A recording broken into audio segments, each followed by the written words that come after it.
লাউয়ের সাথে চিংড়ি দিয়ে মশলা দিয়ে কষে বাঙালির প্রিয় লাউ চিংড়ি খেয়েও সবাই বসে।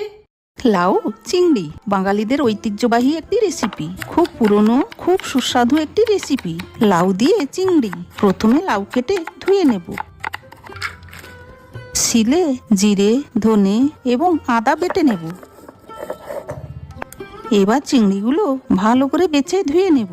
চিংড়ি মাছে নুন হলুদ মাখিয়ে নেব। কড়াই বসিয়ে তেল দিয়ে চিংড়ি মাছগুলো ভেজে নেব। তেল দিয়ে জিরে, গোটা এলাচ, মশলা বাটা দিয়ে কষতে থাকবো। লাউ কুচিগুলো দিয়ে দেব। তেজপাতা, কাঁচা লঙ্কা, নুন, হলুদ দিয়ে কষতে থাকবো। এবার চিংড়িগুলো দিয়ে আবারও কষবো। চিনি দিয়ে 5 মিনিট মিশিয়ে তুলে নেব। শুভ অধিকারী, সুব্রত খামরুই, আদুরি। ধন্যবাদ সবাইকে কমেন্টে নাম দেওয়ার জন্য।